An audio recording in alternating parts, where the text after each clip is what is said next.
안녕하세요. 김호준입니다. 예산안이 통과됐습니다. 개인적으로 가장 아쉬운 것은 아동수당입니다. 당초 보호자 소득과 무관하게 0세에서 5세 아동을 대상으로 했던 정부안은 야당의 반대로 소득 수준 상위 10%의 지급을 제외하기로 했습니다. 상위 10%는 그 돈 없어도 아이 키울 수 있지 않느냐. 보수가 항상 주장하는 선별 복지죠. 19세기 초 나폴레옹은 프랑스 혁명을 계승한다며 봉건적 의무와 농노제 폐지 그리고 전 시민에게 단일한 세금 체계를 선언했습니다. 왕과 귀족끼리의 동맹으로 유지되던 봉건국가에서 국민이 국가를 구성하는 소위 국민국가로 역사는 그렇게 발전을 합니다. 왕이나 귀족이 아니라 국가에 세금과 병역의 의무를 지고 국가는 그 국민의 보호 의무를 지게 된 거죠. 이후 가난한 빈민을 구제하는 구휼의 개념을 넘어서 국가가 국민 보편적 삶의 기본을 보장하는 복제 개념이 탄생합니다. 강도를 신고하면 경찰이 당신 소득의 상위 10%인가 아닌가 묻고 나서 출동하는 게 아니죠. 치안은 국가가 국민 모두에게 지는 보편 의무라서 그렇습니다. 자격은 국민이기만 하면 됩니다. 0세에서 5세까지 아동에게 국가가 삶의 기본에 대한 의무를 지겠다. 그 자격은 대한민국의 아동이기만 하면 된다. 이게 보편 복지죠. 반면 10%는 제외한다는 것은 곤란에 처한 90%의 상대적 빈민만을 구휼하겠다. 이것은 기본적으로 구제입니다. 그러니까 이건 돈의 문제가 아니라 국가의 의무를 어디까지로 할 것인가 하는 국가 철학의 문제다. 역사가 한 걸음 더 나아가는 걸 누군가 막았다. 김호준 생각이었습니다.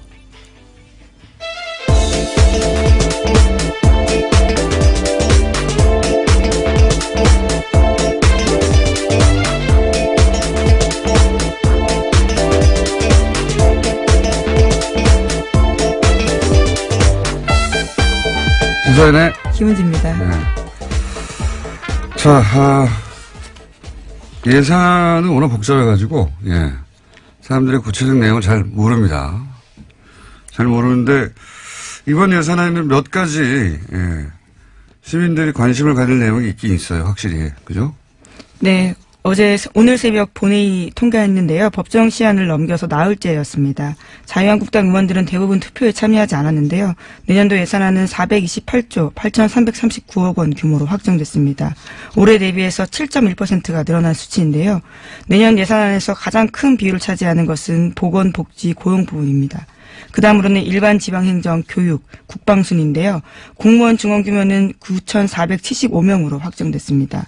뿐만 아니라 남북협력기금 같은 경우에는요. 400억 원 감액됐는데 앞서 말씀하신 아동수당 같은 경우에는 2인 가구 이상 기준소득 수준 90% 이하로 해서요. 만 5세까지 아동 내년에 2018년 9월부터 10만 원씩 신규 지급됩니다. 그리고 이제 노년층을 상대로 한 기초연금 이것도 이제 20만 원에서 25만 원으로 인상됐는데 이것도 역시 지방선거 끝나고 나서 예, 아동수당도 지방선거 끝나고 나서 예, 지방선거 이전에 하면 정부 인기가 올라간다고 처음 듣는 얘기로 그렇게 연기가 됐고요. 자, 요 사안 관련해 가지고 아동수당 어제 저희가 이제 정창훈 소장님하고 얘기를 나누다가, 예, 아침에 긴급하게 합의문에 실제 오타도 있고, 예, 그렇게 긴급하게 작성된 것이고, 그 긴급한 걸 보다가 어제 나라살림연구소의 정창훈 소장님 무려 20년간 세금을 모았지만 실수를 하나 하셔가지고 저희가 미니로 정정 인터뷰를 짧게 잡았습니다. 안녕하세요, 소장님. 네, 안녕하십니까? 네. 어제 실수를 하셔서 저희가 정정의 기회를 공식적으로 다시 드립니다. 어제 이제, 2인이라는 표현만 짧게 등장해가지고 이게 둘째 아이부터 주는 게 아닌가, 예, 이렇게 말씀하셨다가 방송 끝나자마자 정정을 하셨는데, 그 내용 다시 한번 구체적으로 정리해 주십시오. 네, 정확하게 워딩은 2인 가족 소득 기준인데, 네. 예, 이 소득이란 말이 이제 조금, 저 잘못 판단을 해가지고 아마 제가 실수를 한 것 같고요. 네. 그러니까 아이는 첫째 아이부터 지급이 되는데 네. 보호자가 2인 이상 가구 이렇게 이걸 의미하는 겁니까? 뭐 아이가 있어야 3인이 될 테니까. 아, 그렇죠. 이제 네. 또 부모가 한 사람일 수도 있고 뭐 그러니까 네. 소득 기준이 2인 가족 기준이라는 거고요. 아, 소득 기준이 2인 가족 기준이다. 예. 네. 그런데 이제 여기에 또 거기에 여러 가지 얽힌 문제가 많이 돼서 어제 복지부 공무원하고도 통화를 했는데요. 예, 구체적으로 좀 설명해 주죠. 어떻게 된다는 겁니까? 예산은 반 정도 줄어드는 건 사실이고요. 아, 예산을, 그래서 그렇게 또 생각하셨군요. 예산이 반으로 줄었으니까, 1인에서 2인으로 만든 거, 첫 번째 아이에서 두 번째 아이까지로 이렇게 확대해버린 거구나. 이렇게 연결을 생각하신 거군요. 이게 10% 줄고 기간이 줄고 뭐 이렇게 갖고 반을 줄었는데. 소장님 너무 많이 알면 그렇게 됩니다. 하여튼 예산도 절반으로 줄었다. 예. 그리고. 이것 때문에 어제 실시간 검색 1위가 막 대부분 해서 깜짝 놀랐어요. 네.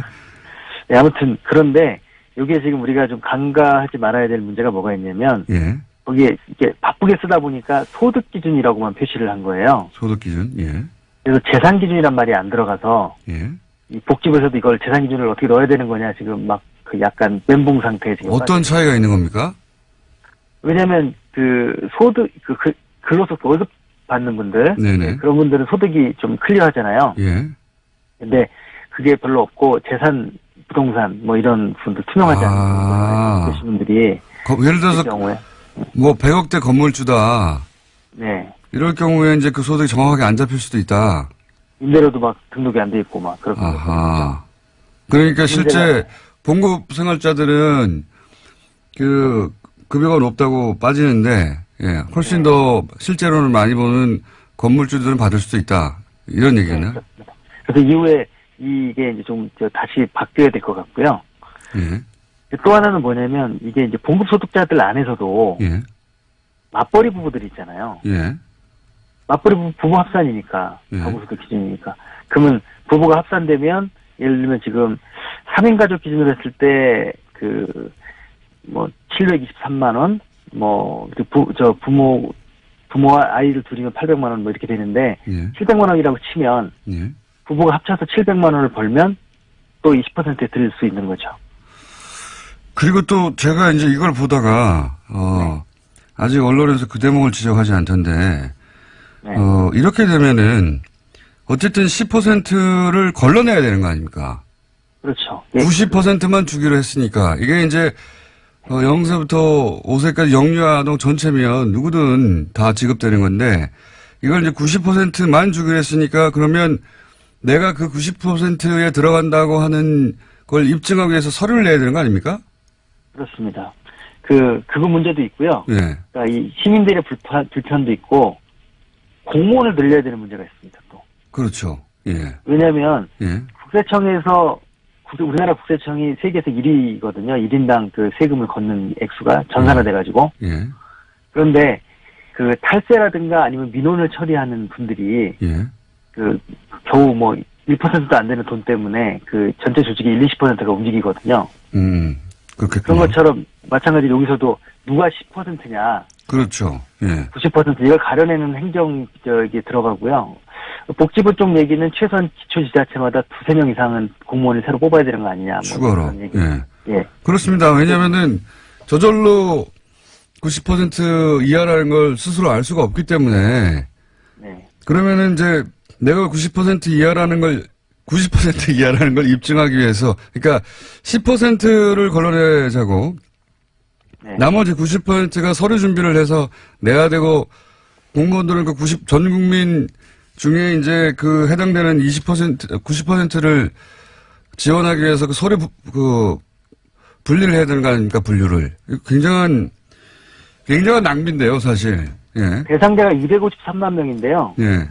그 중에서 25만 명을 가려내기 위해서 253만 명 전체가 서류를 내야 되고 또 25명을 가려내기 위해서 또 공무원들이 또 움직여야 되고 그래서 공무원 이번에 2,700명 줄였잖아요. 예.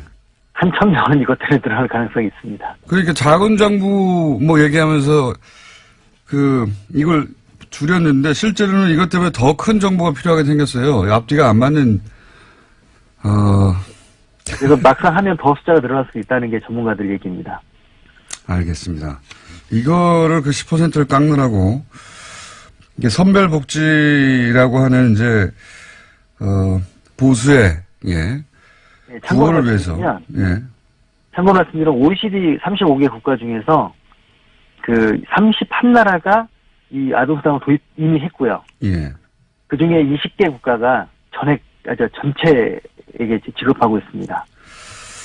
알겠습니다. 예. 사실관계는 오늘 여기까지 하고요. 예. 예산 문제는 오늘 민의로 어제, 잘못 나갔던 방송을 정정하는 차원에서 민의를 잠깐 했고요. 예. 요 예산 얘기는 다시 한 번씩을 또 따로 잡겠습니다. 할 얘기가 많기 때문에요. 오늘 말씀 여기까지 듣겠습니다. 감사합니다. 네, 감사합니다. 네. 그러니까요. 예. 그러니까 한 30만 정도가 24만 뭐 그 정도에 들지 않는다는 걸 입증하기 위해서 서류를 내야 되고 그걸 처리하는 공무원이 더 필요해요. 예산도 더 필요하고 이게 말이 안 되는 것 같은데요. 어쨌든 아동수당은 그렇게 됐습니다. 나머지 분들은 이제 서류를 내야 한다. 자기가 하위 90%라는 말 걔네도 좀 웃기긴 한데 하위 90%에 든다는 걸 입증하기 위해서 내가 상대적으로 더 가난하다라는 걸 입증해야지 이걸 받는 거죠. 예. 이건 철학적으로도 안 맞는 것 같은데. 자, 다음 뉴스는 뭡니까? 네, 유엔 사무차장이 어제 북한을 방문했습니다. 북한이 초청하고 유엔이 이에 응한 건데요. 제프리 펠트먼 유엔 정무 담당 사무차장이 어제 오후에 베이징을 거쳐서 평양으로 들어갔습니다. 유엔의 고위급 방북은 지난 2011년에 인도주의 업무조정국장 방북 이후에 처음인데요. 나흘의 방문 기간 동안에 리용호 외무상 등 북한 당국자들과 만날 예정입니다. 논의에는요, 북핵 문제도 포함될 것으로 보이는데 한국 정부와 유엔이 협의를 거쳤다라는 게 유엔 외교관의 설명입니다. 그렇군요.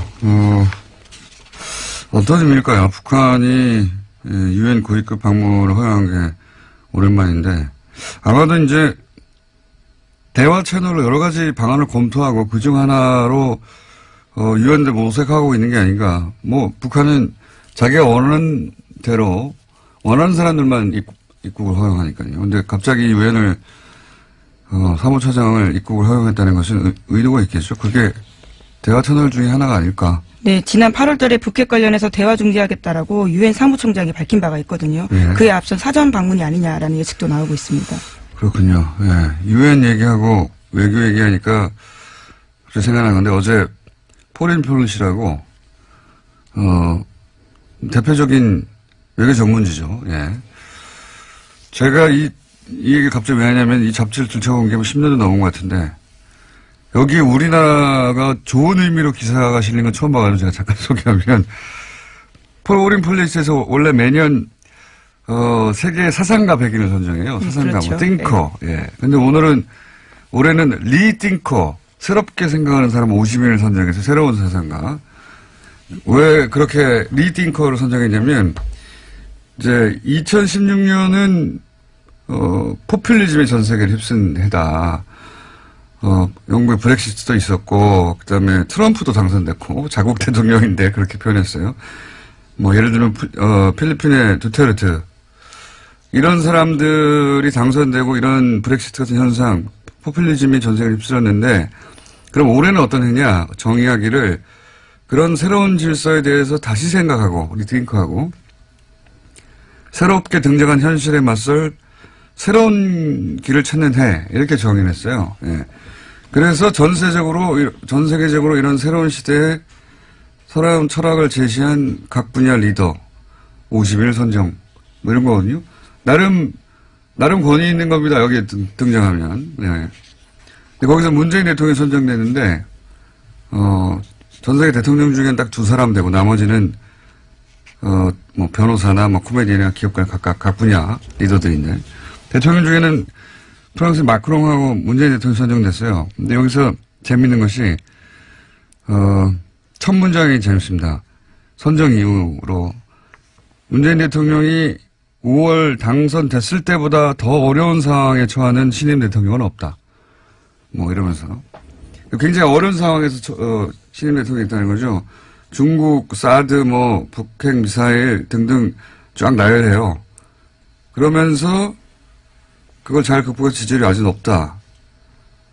이걸 왜 제가 소개하냐면 미국 외교 전문가들이 현재 문재인 대통령을 어떻게 바라보는가 하는 시야가 거의 고스란히 담겨있거든요. 예, 야당은 배가 좀 아프겠지만 이게 주류 미국 전문가들의 외교 전문가들의 시각이다 하는 관점에서 찾아와서 읽어보면 재밌습니다. 내용 자체가. 거기 한국에서 또 한 사람이 선정됐어요. 한국인은 아닌데 뉴스공장에서 인터뷰를 했었는데 러시아 출신이죠. 안드레이 랑코프 국민대 교수. 이분 왜 선정됐냐. 북한 김정은에 대한 이해 지평을 넓혔다는 겁니다. 한국에 계신 분으로 한국인은 아닌데 이분이 선정됐고 나머지 많습니다. 찾아보시면 재밌습니다. 잠깐 소개해드렸고. 자, 다음 뉴스는요. 네, 우병우 전 민정수석 관련된 뉴스인데요. 우 전 수석이 박근혜 정부의 비판적 성향을 가진 교육감들을 불법 사찰하도록 하고 이것을 국가정보원에 요구했다라는 정황이 드러났다고 한국일보가 보도했습니다. 우 전 수석은 지난해 3월 말 국정원 쪽에다가 정부 시책의 비판적인 교육감을 상대로 실질적 견제가 가능한 내용을 정교하게 파악하라 이렇게 요구했습니다. 그러니까 개인비 의혹 등을 파악해서 직접 압박을 가할 수 있는 내용을 알아오라고 한 건데요. 우 전 수석은 이 같은 내용을 파악하는데 열흘 안팎의 시간을 주고 집중 사찰하도록 지시했다라고 합니다. 그러자 국정원 쪽에서는 정교조 출신 교사의 교육청 발탁 인사, 친교육감 인사의 내부 승진 같이 특혜 의혹으로 공격할 수 있는 거리들을 파악해서 보고했다라고 합니다. 네, 박근혜 청와대는 이런 식이었어요, 다. 그러니까 국가 정책을 정하고 자기가 원하는 방향으로 끌고 가려고 반대하는 인사들은 개인 뒷조사를 하는 거죠. 개인 뒷조사. 네. 이게 무슨 정책과 정책에 부딪히는 게 아니라 말 안 들어? 예, 뒷조사 해봐. 죽여. 이런 거거든요. 예, 이건 뭐 시정 잡배가 하는 짓인데 이런 식으로 했고 그 선봉에 우병우 전 민정수석 있었다는 건데 예, 여전히 우병우 민정수석 계속 빠져나가고 있죠. 새로운 내일 또 하나 나왔네요. 자, 다음 뉴스는요. 네, 어제 김태우 전 청와대 대외전략기획관이 검찰에 소환됐습니다. 김 전 기획관은 김관진 전 장관과 이명박 전 대통령의 군 댓글 부대 혐의를 잇는 연결고리로 지목되고 있는데요. 관련해서 김관진 전 국방부 장관이 사이버사 댓글 공작에 이 전 대통령의 지시가 있었다라는 사실을 인정했다는 보도 나온 바 있습니다. 그런데 이런 보도가 나온 직후에요. 김태우 전 기획관과 이명박 전 대통령 두 사람이 만난 정황을 검찰이 포착했다고 JTBC가 보도했습니다. 김 전 기획관의 휴대전화에 관련된 정황이 남아있다라는 겁니다. 그렇군요. 댓글 공작 관련해서 대통령 지시를 인정했다. 네, 인정했다는 사실에 대해서는요. 이미 보도해 드린 바가 있는데요. 그 보도를 보고 황급하게 연락한 정황이 나온 겁니다. 그렇군요. 이분도, 예, 본인은 절대 자살하지 않는다는 선언을 해야 되지 않을까. 예. 그런, 저는 이런 뉴스를 볼 때마다 그런 생각이 듭니다. 예. 만났겠죠. 당연히. 예. 자, 이 뉴스는 아마 후속으로 뭐가 계속 앞으로 나올 것 같으니까 만났다고 한다까지만 저희가 알려드리고. 자, 다음 뉴스는 뭔가요? 네, 문무일 검찰총장이 어제 국정원 등 주요 적폐 수사를 관련해서 자신의 입장을 밝혔는데요. 올해 안에 마무리하겠다라는 겁니다. 문 총장은 그러면서 수사 피로감이라는 단어를 쓰기도 했는데요. 수사 일정과 관련해서 언급한 내용의 핵심은 모든 수사들이 검찰에 집중되어 있기 때문에 이것을 연내에 마칠 거다라는 겁니다. 주요 부분에 대해서는 연내에 끝내고 내년부터는 민생사건 수사에 집중하겠다라는 말도 했는데요.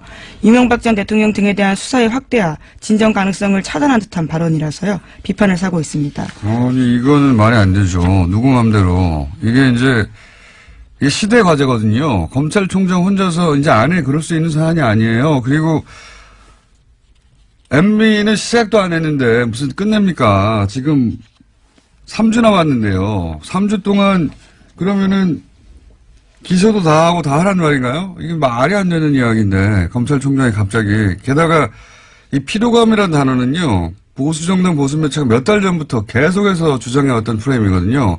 이거 피로감 온다. 피로감 안 왔어요. 예. 국민 피로감 아직 안 왔어요.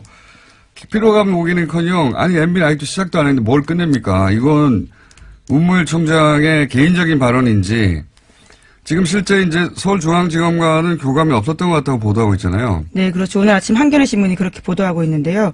어제 문 총장 같은 경우에는 수사 피로감을 내세우면서 이런 말도 했습니다. 사회 발전에 도움이 안 된다라는 겁니다. 누구 맘대로 그런 거를 발전에 도움이 된다 안 된다고 정합니까?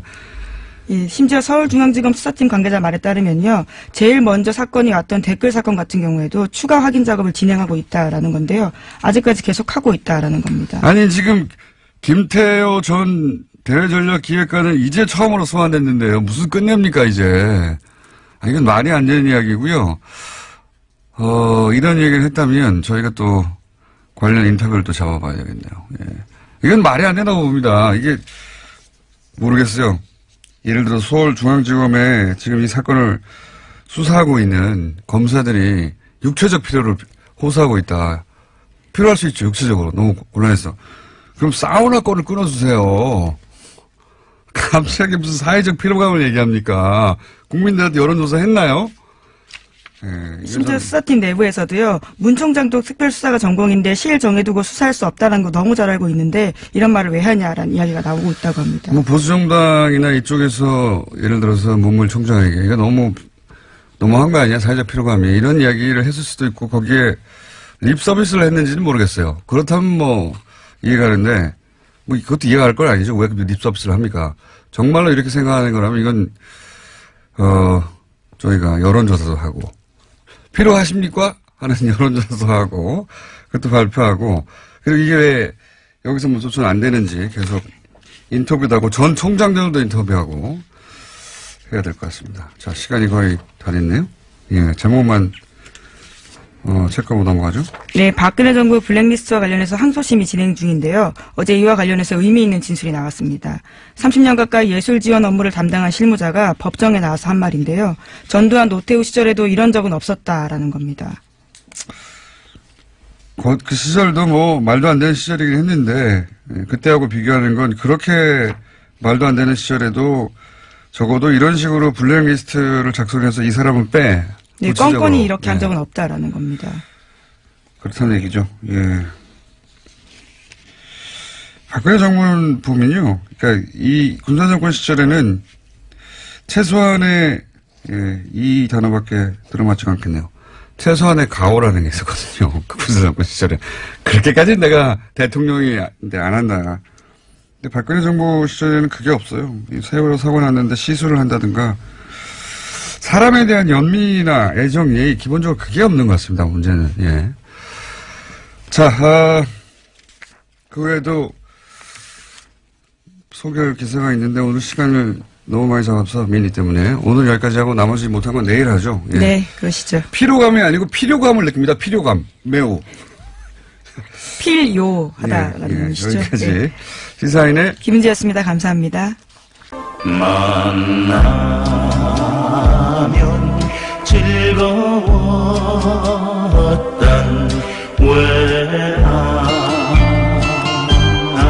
외아느다이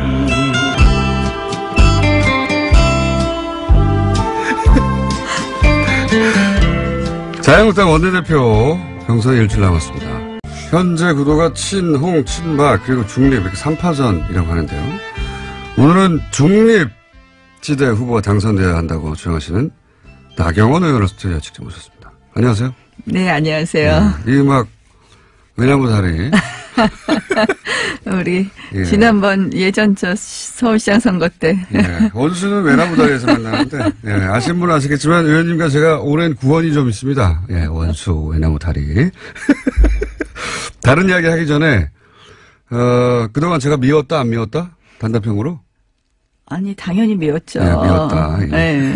그 미웠던 얘기는 다음 기회에 따로 하기로 하고 예. 오늘은 자유한국당 원내대표 경선 이야기만 하기로 하겠습니다. 자, 외나무 다리 시그널 마음에 드십니까? 제가 막 웃긴 했는데 가만히 갑자기 옛날 생각이 나는데 네, 제가 다 잊어버렸는데 사실은 예, 네. 잊어버리셨을 리가 있나요? 잘못하신 줄 아시는군요. 글쎄요. 자, 오늘은 손님 오셨으니까 예, 그 이야기는 다음 기회에. 현재 당내 경선 구도가 친홍, 친박, 중립 이렇게 3파전이 맞긴 맞습니까? 예, 그렇습니다. 네, 이제 뭐 후보들이 속속 뭐 출마 선언을 하고요. 오늘은 그 중립 후보 단일화를 위한 토론회를 합니다. 그래서 오늘 토론회하고 오늘 내일 이틀 여론조사를 해서 내일 단일 후보 발표하기로 했습니다. 중립 후보라면 이주영, 조경태, 한선교 의원 이렇게. 예, 그렇습니다. 예, 세 분. 근데 예. 그 단일화를 의원님이 주선 혹은 제안하신 거라면서요? 그렇게 언론에 보도됐던데. 예. 그러니까 사실 이제 저는 처음부터 이번 원내대표 선거는 개파 대리전이 돼서는 안 된다고 생각을 했거든요. 가장 중요한 핵심이 이제 이 당이 안 그래도 힘이 없는데 정말 진정으로 통합이 되어야지 뭐 문재인 정부의 힘이 없긴 없습니까? 예, 느끼십니까? 뭐 어제도 저희 사실은 좀 이제는 너무 무시하는 것 같아요. 저희들 사실은. 그리고 사실은 어제는요. 신종 날치기입니다. 국회의장이 어제 예산안을 예. 처리를 사실 이제 저희가 의총하는 사이에 국회를 열어서 표결에 붙였거든요. 근데 아시다시피 우리가 그저께 그 원내대표 3명이 합의한 것은요, 잠정 합의안입니다. 반드시 원내대표들이 합의한 것은 의총에서 추인을 받아야지 이 제대로 효력을 발생하는 건데요. 이 저희 의총에서 추인받지 못했다는 것을 분명히 얘기했음에도 불구하고 이 정세균 의장께서 여야 원내대표들이 다시 한번 얘기해봐라. 뭐 이런 시간도 주지 않고. 열몇 시간 드리지 않나요? 아니, 다시 한번 불러서 정세균 원내대표가 그런 걸 이렇게 주선한 다음에 표결에 붙였어야 되는데, 뭐 예정된 시간을 넘겼다는 이유만으로 그냥 표결에 붙인 것은 정말 국회의장으로서 이것은 우리 정세균 의장님 제가 좋아하거든요. 의회주의자다라고 생각하는데 정말 어제는 굉장히 실망스러웠고요. 이런 식으로 국회 운영을 하면 결국은 뭐 116명 있는 그러니까 거대가 아니라 일당, 제1야당을 완전히 무시하는 것이고 이것은 협치? 뭐 이거에 전혀 반하는 것이다. 이렇게 생각합니다. 알겠습니다.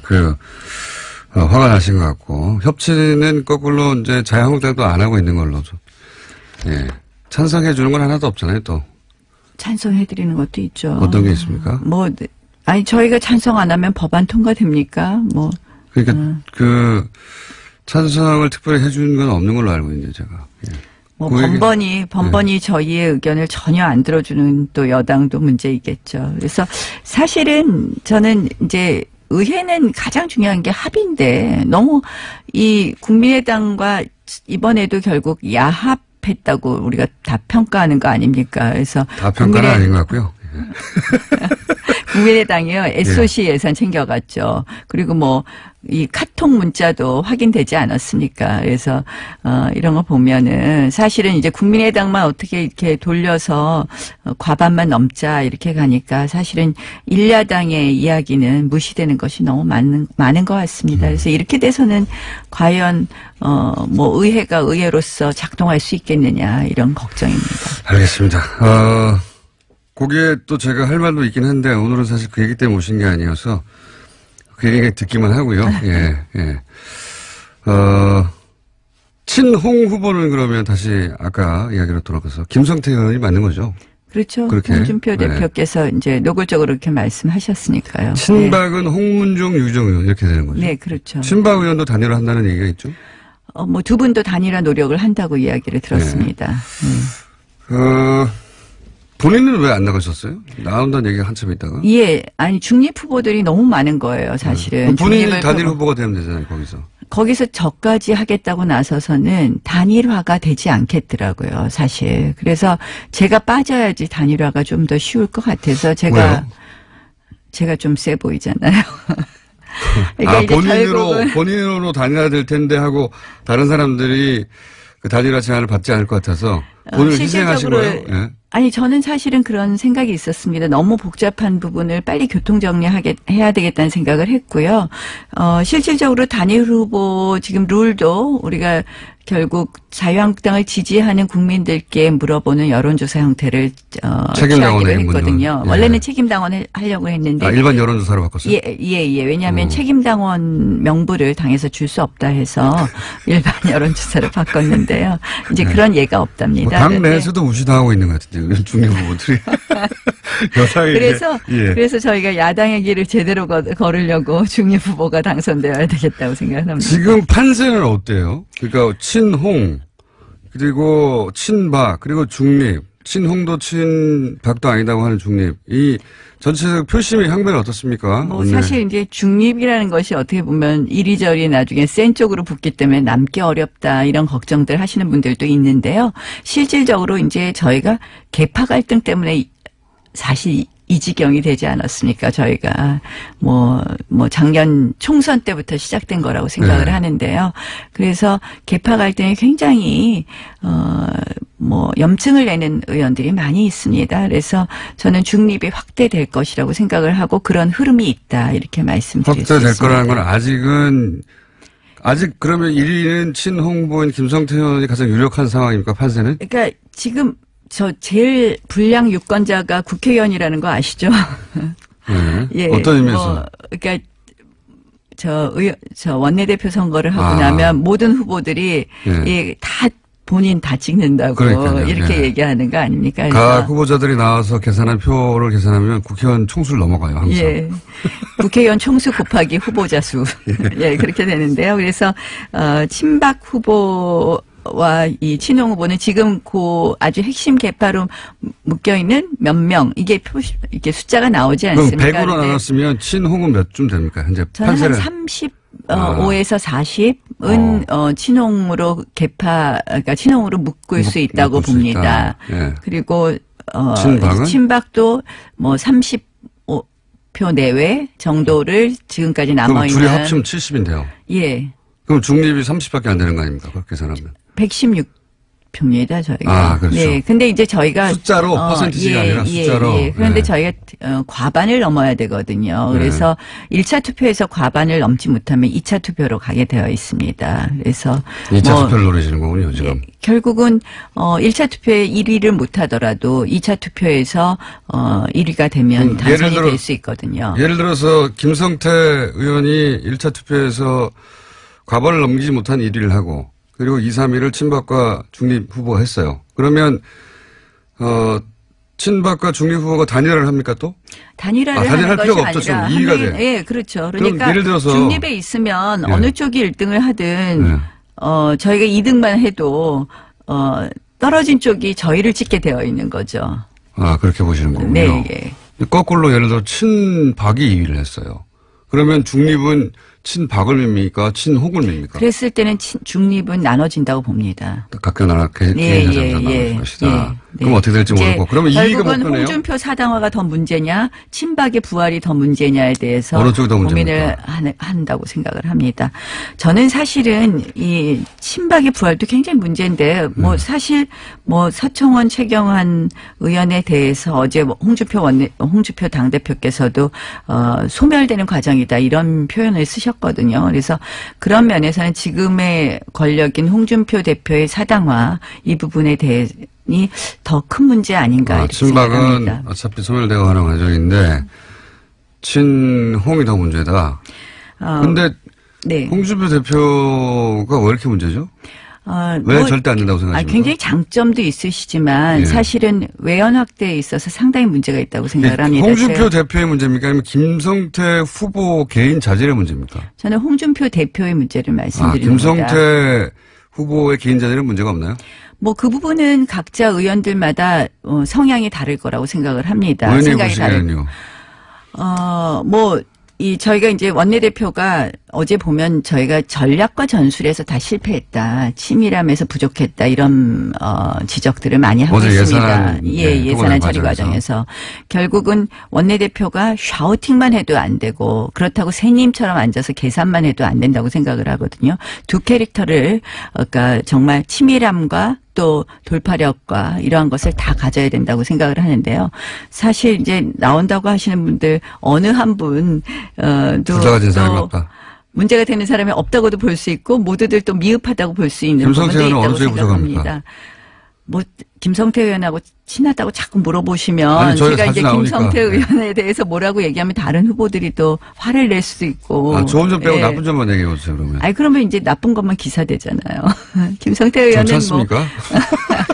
친후 후보가 타격을 입는 건 좋잖습니까? 뭐 이 정도 하죠. 중립 근데 문제가 있긴 있군요. 보시기에. 아니 뭐 김성태 의원은 이제 뭐 이 돌파력은 있으나 있다. 머리가 없다. 샤우팅은 강하시죠. 네. 샤우팅만 강한 그쪽이 너무 강하다 상대적으로. 이렇게 꼭 말씀을 이렇게 만드시는군요. 그러니까 이제 중립 후보는 나눠질 것 같습니다. 만약에 친박 후보가 2등이 돼서 그렇게- 친박과 친홍이 붙었을 때는. 그렇게 그럴 예, 경우에. 예. 그러니까 지금 중립 후보의 1차 목표는 2위를 하는 거네요. 네, 그렇습니다. 2위를 하면 친박이 친홍을 찍을 수는 없다. 네. 이렇게 보시는 거고. 네. 그럼 당선 가능하다. 이런 네. 로드맵이네요. 네, 네. 그러면 그렇게 해서 결국 원내대표로 가는 게 뚫릴 수도 있는데 본인은 왜 굳이 안 하셨어요? 제가 한다 그러면 룰이 합의가 잘 안 될 겁니다. 아까 본인이 너무 말씀드린 강력한 것처럼. 후보라서? 그러니까 이 뭐 다른 면에서 강력한 게 아니라 제가 늘 이제 뭐 여론조사 같은 거 하면 제가 그래도 잘 나오는 편이니까. 왜 웃으십니까? 예, 제가 10년 전에 직접 인터뷰한 적이 있었는데. 네, 맞습니다. 그때는 네. 친했어요. 그때는 이렇게까지 뻔뻔하지 않았거든요.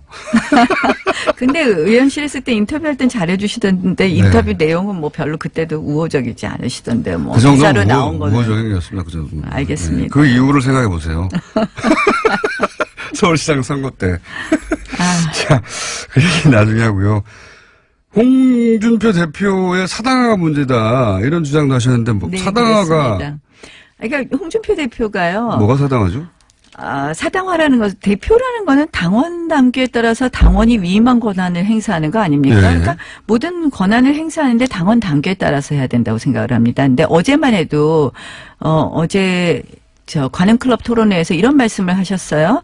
새로 원내대표 선출되게 되면 원내 사안도 내가 관여하겠다. 근데 저희는 분명히 투톱 시스템이거든요.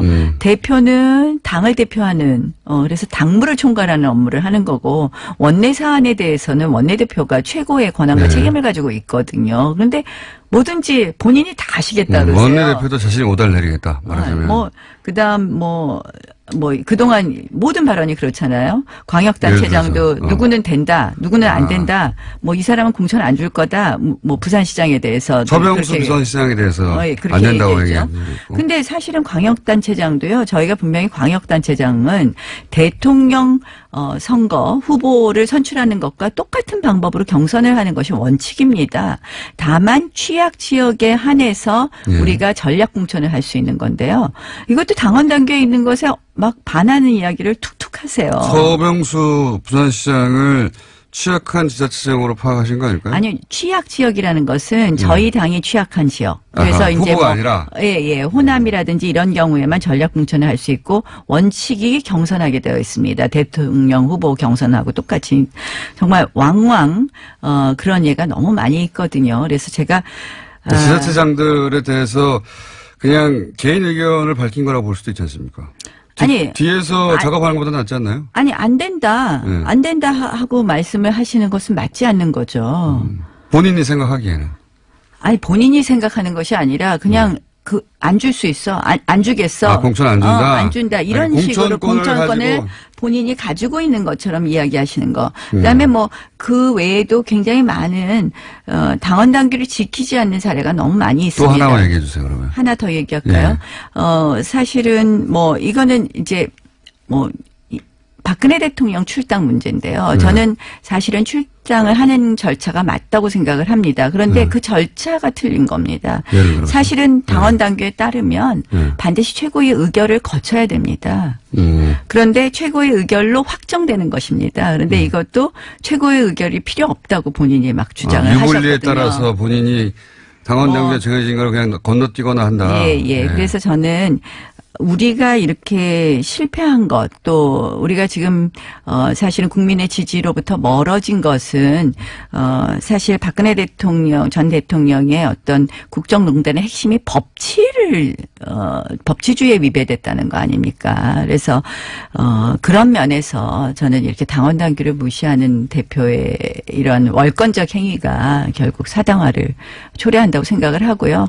최근에 뭐 이제 당무감사 같은 거 보면 또 마찬가지거든요. 사실 당무감사에서 현역 국회의원을 당협위원장에서 내쫓는 예는 여태까지 정당 사상에 거의 찾아볼 수가 없거든요. 굉장히 계획적인 거 아닙니까? 현역이라 하더라도 위원장이 쫓아낼 수 있다. 굉장히 계획적인 거 아니에요? 그러니까 줄 세우는 거죠, 한마디로. 아, 그걸 줄 세우는 거라고. 줄 세우는 거죠. 그러니까 그 말도 일리는 있네요. 예, 줄 세우는 겁니다. 그래서 저는 제일 나쁜 것이 줄 세우는 거라고 생각을 합니다. 워낙 홍준표 대표가 당내에 줄이 없어서 그런 거 아니에요? 세력이?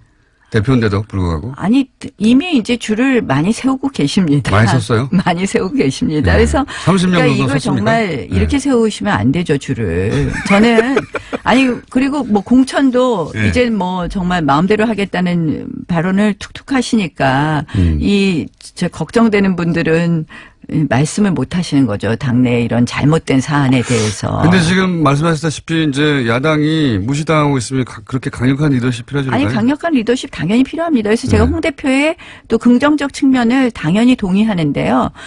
이것이 20%를 못 넘기는 거죠. 그런 결국은 언행과 좀 더 보수 가치의 핵심 중에 저는 법치라고 생각을 하고요. 판사 출신이시니까 또. 네, 그렇습니다. 저는 네. 굉장히 중요하다고 생각합니다. 그래서 이러한 부분 제대로 지키지 않고 있고, 그러니까 보수는 사실은 유능하다, 신뢰할 수 있다, 그다음에 일관성이 있다, 예측이 가능하다 이래야 되는데 이러한 부분을 지금 깡그림 무시하는 쪽으로만 가시고 계시거든요. 그래서 사실은 이런 부분에 있어서 아쉬운 부분이 있습니다. 알겠습니다. 벌써 시간이 다 됐어요. 이렇게 시간이 빨리 지나갑니다. 저희 방송에 나오시면 2분, 3분밖에 안 남았는데 나오신 김에 제가 궁금했던 거 현 정세에 관한 이야기를 길게는 못하겠고 단답형으로 몇 가지 여쭤볼게요. 네. 예. 바른정당과 국민의당은 통합한다 못한다? 못한다. 못한다. 국민의당 호남기는 분당한다 안 한다? 당분간 분당 안 한다. 하지만 할 수 있다. 네.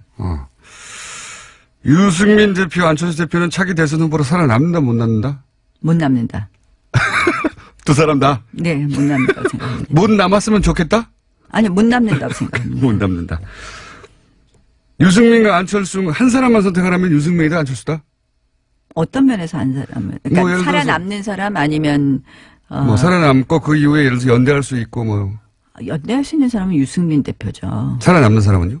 살아남는 사람은 가능성으로 따지면 안철수 대표가 좀 더 높다고. 좀 더 높다. 하지만 결국은 둘 다 못 살아남는다. 네. 못 살아남았으면 좋겠다는 마음도 조금 담겨 있다. 아니 이제 뭐 우리 작년에 JP 총재 만났는데 안철수 대표에 대해서 참 뭐 다 좋은데 정치 경력이 짧아서 이러시더라고요. 그게 딱 느껴지는 부분이 있었습니다. 못 살아남았으면 좋겠다는 마음이 조금은 담겨 있다? 없다. 아니 그 마음을 안 실어도 당연히 못 살아남습니다. 근데 담겨 있다 없다? 뭐 안철수 대표에 대해서는 제가 크게 그렇게 생각하는 바가 없습니다. 유승민 대표에 대해서는 라이벌일 수 있으니까 좀 담겨 있다? 아니 두 분 다. 담겨 있다? 두 분 다 어차피 못 살아남을 것 같은데 뭐 담겨 그건 있고 전망이고 본인의 마음이 담겨 있다 없다? 전 마음은 전혀 뭐 관심 없습니다. 매우 담겨 있는 것으로 그럼. 문재인과 홍준표 중에 누가 더 밉다? 현재 기준으로는? 현재 기준으로는 지금 이제 사당화 얘기했으니까 홍준표 대표가 더 밉다고 얘기해야 될 것 같지만 문재인 대통령 요새 좀 지나치십니다. 네. 홍준표 대표도 만만치 않게 밉다. 이 정도로 할까요, 그럼? 그래도 저는 야당 의원입니다. 제가 40초인데 질문 많은데 몇 가지 추려야 되겠네요. 네. 문재인 지지율이 이렇게 높게 유지되는 이유 한 가지만 꼽자면? 국민 소통. 자유한국당 지지율이 못 올라가는 이유 한 가지만 꼽자면? 우리 김어준 공장장이 우리 편 안 들어줘서. 언론 환경이 좋지 않다는 것도 한마디 드리고요. 뉴스 공장 하나 있어요. 나경원은 대선 후보로 나선다 안 나선다? 뭐 지금 생각 없다. 지금은 아니지만 결국은 나선다 안 나선다? 언젠가는 나선다. 오늘 여기까지 하고요. 좀 자주 오시죠? 그동안 한 번도 안 불러주셨습니다. 나경원 의원이었습니다. 노르가즘 노회찬 원내대표 나오셨습니다. 안녕하십니까? 네, 안녕하십니까? 자, 예산안이 이제 중요한 화제일 수밖에 없고 어제 통과됐기 때문에 오늘 통과됐습니다. 오늘이죠. 새벽에 통과됐으니까 오늘 통과됐고. 근데 나경원 의원이 2부에 잠깐 나오셨는데 이런 항의를 하고 가셨어요. 이제 잠정 합의를 했다, 원내대표. 네. 잠정 합의라는 것은 이제 의원총회에 돌아가서 추인을 받아야 되는 사안인데 추인도 안 됐는데 통과시켰기 때문에 이건 날치기다, 신종. 이렇게 표현을 했어요. 여기에 대해서 전문가로서 한마디 제가 손님으로 오셔가지고 일일이 반박을 못했는데. 네. 일단 예산안은요. 네. 국회 선진화법에 의해서 그 합의에 이르지 못하면은 본회의에 자동 회부되게 돼 있습니다. 12월 2일까지. 예. 그래서 자동 부의. 예. 12월 1일 날 자동 부의된 상태였고 이미. 12월 1일 날 부의된 상태였고 예. 이제 수정안이 나왔는데 그 소위 말하는 잠정합의라는 거는 수정안에 대한 잠정합의. 예. 수정안에 사인은 했지만 의원총회에서의 동의를 구하지 못했기 때문에 잠정합의에 불과하다고 얘기한 것은 수정안에 대한 자유한국당의 입장이고 예. 근데 그 수정안도 국민의당이나 민주당은 합의한 상태였거든요. 예, 예. 그래서 원안이 자동 부의된 상태에서 예. 어떤 수정안이라도 나올 수 있는 거예요. 예. 이것은 뭐 50명 이상이 동의해가지고 그 여기저기서도 낼 수 있는 것이고요. 예. 그래서 잠정 합의였기 때문에 안건 자체가 올라가면 안 된다, 다루어서는 안 된다는 얘기는 그 어느 나라 국회의원인지를 일단 확인해야 됩니다. 대한민국 국회의원은 그런 얘기 할 수가 없거든요. 자동 부의이기 때문에. 예. 근데 이제 논리는 이건 것 같아요. 잠정 합의가 됐다는 것은 이제 이제 원내대표끼리 얘기고. 네. 예. 의원총회를 해서 총의를 모아서 거기 추인을 하거나 반대하거나 의사결정을 해야 되는데 그 과정을 기다려주지 않았다. 뭐 이런. 근데 그 과정에 참여 안 했잖아요. 그 과정이 표결 과정이지, 그거는 안건을 상정하는 과정은 아닌 거죠. 그리고 사실. 그리고 수정안은 예. 뭐 그 원내 교수단체들의 어떤 모든 교수단체들의 동의가 있어야만 올린다거나 이런 건 아니에요. 예. 그거는 뭐 정족수 어느 정도 수만 되면은 의사 정족수만 되면 올릴 수 있는 거죠. 그래서 표결에, 이렇게 만약에 의원총회에서 이 안은 우리가 반대한다고 했으면 사실 표결에 참석했어야 되는 거죠. 참석했어야 되는 거죠. 네. 그렇게 생각이 되는데, 이와가 이제 자유한국당에서는 제1야당을 무시하고 날치기를 통과시켰다라는 게 지금, 자유한국당 입장인 것 같아요. 날치기라는 거는 되게 이제 의원들이 반대하는 가운데, 근데 그 사람들이 그 표결하지 말라고 얘기하지는 않았어요. 자, 뭐, 그런 일이 있었습니다, 어제. 그래서 사실은 자유한국당도 통과를 막지 못하는 건 알고 있었죠. 알고 있었는데, 그래도 이제 지지자들 향해서 뭐라도 했다고 이제 퍼포먼스를 해야 하니까, 예. 어제 그렇죠. 퍼포먼스가. 자기들이 그 표결을 해서 다른 야당과 더불어서 힘을 합쳐가지고 이길 가능성이 있어서 표결에 참석을 하는 거고요. 참석해도 이제 안 될 것 같으니까, 예. 이제 참석을 안 하는 거죠. 그러니까 아무래도 이제 시험에 떨어질 것 같으니까 그냥 자퇴해버리는 거죠. 나는 학교 안 다녔다. 그래서 시험을 안 쳤다. 그래서 나는 참석 안 했는데 왜 시험을 쳤냐고 학교에 항의하는 거죠. 그런 거죠. 예. 그런 상황으로 또, 이쪽 지지자들은 이해하시면 될 것 같고. 그리고 필리버스터를 왜 안 했냐고 말하시는 분들인데, 필리버스터를 12월 1일 지나면 못하도록 한 게 새누리당 여당 시절에 그렇게 만들어놨죠. 예. 그래서 필리버스터를 못한 겁니다. 어떤, 제가 볼 때는 의지, 예. 투지, 뭐 심지어 체력, 이게 되는지도 의문스러웠어요. 저 사실 필리버스터 한번 보고 싶거든요. 자유한국당에. 체력. 자, 근데 내용으로 들어가가지고, 뭐, 아동수당 기초연금이 지방선거 이후로 지금 연기된 거, 여기에 대해 말들이 많습니다. 예. 아동수당하고 기초연금 인상은 자기들도 그 다른 모든 정당들이 지난 대선에서. 5월 대선에서 약속을 했던 것이에요. 예. 그러니까 반대할 명분이 일단 없고요. 예. 두 번째 이걸 연기하면 누가 손해보느냐. 예. 그러면 민주당이 손해보느냐. 그게 아니에요. 이 수당을 받게 돼 있는 사람들이 손해보는 거예요. 그렇죠. 그러니까 국민들의 고통이 더 가중되는 건데 그럼 왜 연기하려고 하느냐. 이걸 갖다가 예정대로 애초에 이제 예정했던 것처럼 오늘 통과됐으면 바로 내년부터 시행한다거나 네. 아니면 4월 혹은 뭐 나중에 여당에서 이제 수정안으로 양보한 게 7월부터였는데 네. 그렇게 할 경우에는 지방선거에서 여당에 대한 호감이 높아져 가지고 그러니까. 예, 싫으신다. 아니 그런 식으로 따지면은 근데 결국에는 자기들의 당리당략을 위해서 국민들의 고통을 더 받아라. 그런 이 얘기거든요. 셈이죠. 예. 이런 걸 우리가 보통 내자로 뭐라 그러는지 아세요? 민중의 적이라 그럽니다. 그렇잖아요. 민중이 더 고통받아야 자기들이 더 유리해진다면은 그런 위치에 있는 사람들이야말로 민중의 적인 거죠. 그러면 평창올림픽에서 금메달이 쏟아져 나왔다. 한국 선수단이, 예. 대표단이. 그러면 이제 정부도 좀 칭찬받을 거 아니에요. 예. 그러면 평창올림픽도 연기해야 됩니까? 금메달 따면 안 됩니까? 제2의 김연아 나오면 안 됩니까? 말이 안 되는 거죠. 이게 지방선거 이전에 뭘 한 해 만한 얘기는 과거에도 있었는데 지방선거 이후로 연기하라는 건 제가 처음 들어본 것 같아요. 의님 들어보셨습니까 이거? 아 저도 처음 들어보는 거죠. 그러니까 지방선거 전에는 슬픈 소식만 있어야 된다는 얘기 아니에요. 지방선거 전에는 국민의 눈에서 피눈물만 나야 된다는 그런 말도 안 되는 얘기를 하는 거죠.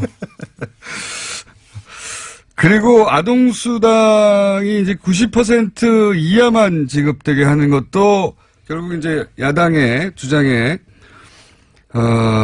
뭐 중간에 합의를 해서 이렇게 90%로 야당 반대 때문에 합의가 됐는데 이것도 문제가 많지 않습니까? 예, 보편적 복지의 원칙이 후퇴한 것이고요. 예. 이렇게 되면 그 10%를 고르는 작업을 그렇게 한 번만 하는 게 아니라 해마다 해야 됩니다. 왜냐하면 올해는 10%에 그렇죠. 들었는데 내년에는 10%가 아닐 수도 있는 거거든요. 11%가 될 수도 있고요. 예. 그럼 그걸 선별하는 작업이 다 행정 비용으로 들었는데 그러니까요. 공무원 줄이라고 하면서 예. 이렇게 되면 이걸 하는 공무원 더 늘려야죠, 사실은. 그러니까 항상 보수는 자금 정부 얘기하는데 실제로 이렇게 되면은 큰 정보가 필요한 겁니다. 오히려 거꾸로 요도 낚이려고 공무원 비용이 훨씬 더 들어가게 생겼어요. 이게 보편적 복지라는 것이 혜택을 고루 주고 예. 다만 근데 왜 부자들에게 이런 거 없이도 될 부자들에게 왜 이걸 주느냐? 예. 그래서 부자들은 세금 많이 내라는 거거든요. 그런 거죠. 예. 근데 이제 이거 안 하고 나는 혜택 안 받으니까 이거와 관련된 세금 부담도 안 지겠다. 이렇게 논리적으로 이어질 수도 있는 거죠. 이 보편복지에 대한 개념 자체가 잘 없는 것 같아요. 예를 들어서 뭐 바다에 빠졌는데 당신 그 소득 구간이 10% 이상이야 아니면 이하야 이거 구분해서 구하지 않거든요. 그 치안은 보편적인 거거든요. 국민 얘기만 하면 받는 건데 그렇죠. 그런 개념 자체가 없는 것 같아요. 이거를 자꾸 예전에 이제 빈민구제 하듯이 뭐 예를 들어 흉년 들면 쌀 나눠주는 것처럼 이렇게 시의 관점에서 자꾸 보다 보니까 예를 들면 우리 수돗물 있죠. 예. 이거 상수도 공급도 일종의 그 보편적 복지입니다, 사실은. 그러면 그 상위 10%는 수돗물 끊어버려. 그리고 비싼 생수 사다 쓰라고. 그러니까요. 당신 부자니까 경찰 못 보내. 사설 그렇죠. 써. 뭐 이런 거. 우리 대기 오염을 갖다가 제거해가지고 맑은 공기를 공급하는 거는 이것도 이제 공공 서비스잖아요. 예. 그러면 그래서 그걸 위해서 돈을 많이 쓰잖아요. 다음 근데 호흡은 똑같이 다 하잖아요. 근데 그 드는 비용에 대해서는 자산이나 소득이 많은 사람들이 더 세금 많이 내니까. 세금 많이 내는데 그러면 상위 10%는 그냥 산소 마스크 쓰고 다니라 자기 돈으로 산소 사가지고 그런 얘기가 비슷한 거죠. 보편복지는 계속 확대되어 가는 방향으로 가야 되는데 보수는 보편복지의 개념 자체가 없고 이건 불쌍한 사람 도와주는 거 다 시혜다. 근데 그거를 다 할 필요가 있냐 이렇게만 접근하는 것 같아요. 네. 어제 예산안 표결하는 과정에서 자유한국당 의원들이 그때 들어왔거든요. 들어와서 뭐 거친 항의를 하고 표결하려고 이제 정세균 의장이 진행을 하니까 다들 손팻말을 들었어요. 네. 그 손팻말이 사회주의 예산 반대예요. 사회주의 예산 반대. 아동수당하고 기초연금, 그 다음에 최저임금 보전 이런 걸 사회주의 예산이라는 거예요. 제가 볼 때 사회주의를 고무 찬양한 거죠. 사회주의가 얼마나 좋은가를 고무 찬양하는 거예요. 아니 그러면 자기들 공약을 왜 걸었답니까? 그러니까요. 자기들 공약을 걸었던 건데 이제 지금 작은 정부 지금 현 정부는 큰 정부, 주사파, 사회주의 이걸로 이제 프레임. 주사파도 고무 찬양한 거죠. 아니 어느 나라에서 주사파가 국민 70% 지지를 받고 있습니까? 그런 프레임 작업을 계속하고 있는 거죠. 예. 그 연장선상에서 시도를 했는데, 뭐, 성공적이지는 않은 것 같습니다. 성공적이지는 않은 것 같은데, 기본적으로, 철학이 있고 없고의 문제인 것 같아요. 이걸 국민 모두가 누려야 되는 기본권에 관한, 기본권으로 보느냐, 아니면 이제, 불쌍한 사람만 도와준 불우이웃 돕기냐, 이렇게 보는 거죠. 예. 불우이웃 돕기로 보는 것 같아요, 복지를. 항상. 자. 불우이웃 돕자 그러면 또 그것도 반대할 거예요. 보편적 복지하니까 그걸 이제 일부만 주자고 한 건데, 예. 그러면 일부만 주자 이러면 그것도 반대할 가능성이 있는 거죠. 그러니까 선별 치안, 선별 수도, 선별 경찰이 없듯이, 이게 보편적인, 기본적인 대한민국의 아이들에게만 하면 누려야 될 기본 선이다. 이걸 정하는 건데, 그걸 못하게 하네요. 자, 그런데, 이 예산안 통과에는 국민의당이 이제 협조를 해서 국민의당도 얻을 거 얻어 갔는데요. 반면에 국민의당의 속사정, 소위 이제 통합, 바른정당의 통합 때문에 벌어지는 속사정은 여전히 변함이 없는 것 같습니다. 이게 결국 안철수 대표는 포기하지 않는 것 같아요. 절대. 예, 그 길로 가는 것 같죠, 이제 무조건. 예. 사실 이 두 당의 연대에 대한 첫 테스트 관문이 오늘 다뤄진 예산안 예. 통과했다고 봅니다. 예. 바른정당은 당론으로 반대했습니다. 그렇죠. 예. 예, 당론으로 반대했고, 국민의당 같은 경우에는 당론 찬성을 채택하려고 했는데, 예. 몇 분이, 예. 강력하게 좀 반대를 해가지고, 당론 찬성은 채택 안 됐지만, 실제 표결할 때 보니까. 거의 다 뭐 90% 이상이 찬성을 한 했거든요. 표 정도 빠진 것 같은데. 그러면 이제 바른당하고 관계가 뭐냐, 이거죠. 정책 연대한다고 했는데, 예. 이렇게 정책의 어떤 결정체라고 볼 수 있는 예산안에 대해서 서로 입장이 완전히 어긋나는 상황인데, 정책 연대는 뭐냐. 그러니까 참 그 연대라는 것이. 정책 연대가 아니라는 얘기죠. 아닌 거죠. 예. 예. 불륜이죠, 그러니까. 예. 어떤 정략적인 목표 때문에 예. 연대를 갖다가 추구하는 것에 다름 아니다, 이렇게 보여집니다. 그러면 국민의당 바른당 입장에서는 오히려 이해가는 면이 있습니다. 지금 뭐 교섭단체도 아니고 존재감이 점점 사라지니까 등치를 좀 키워야 되고 그래야지 다시 또 정치 일정 전면에 다시 자기 의사를 반영할 수 있으니까 그건 이해가 가는데 국민의당 안철수 대표가 이렇게 통합에 호남계의 결사적인 반대에도 불구하고 계속 가는 이유는 어떤 정치적 이유라고 보십니까? 저는 바른당만 가지고는 설명이 안 된다고 봅니다. 그렇죠. 바른당과 통합하면은 그 이전까지 보이지 않던 새로운 땅이 보인다라는 어떤 판단을 하고 있는 게 아닌가. 바른당 11명인데 바른당하고 통합하면 기존의 국민의당에서 11명 이상이 나갈 수 있거든요. 그렇죠. 그렇다면 산술적으로 볼 때 별 도움이 안 되는 거죠. 소탐 대시라는 것처럼 보이는데 왜 굳이 그걸 하려고 하느냐. 예. 더군다나 나가려고 하는 사람들, 나갈 수도 있는 사람들이 다 호남계란 말이죠. 그러면 그렇죠. 국민의당 베이스가 흔들리는 건데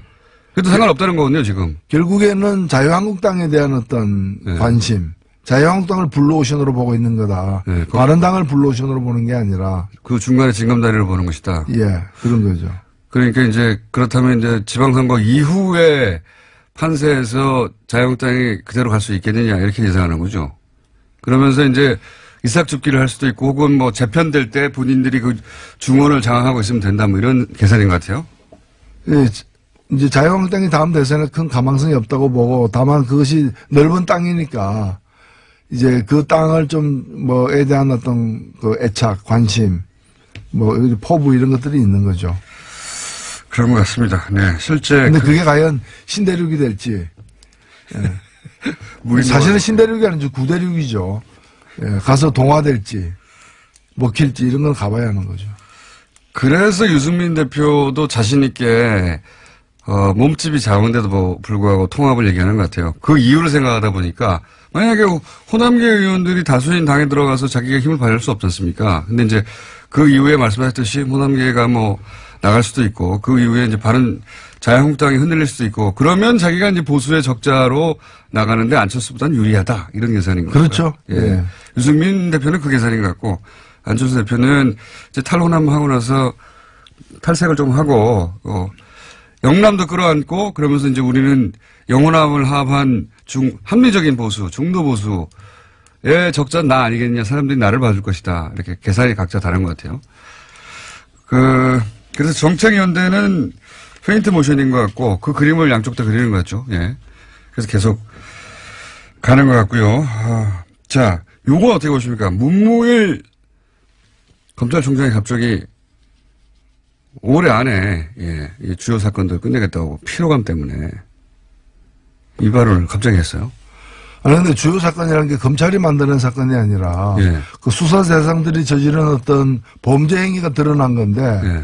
그러니까 주요 사건이 끝났냐 안 끝났냐는 거는 그 범인들의 예. 이제까지 어떤 그 과오 범행의 정도 그거에 따라 달린 거죠. 예.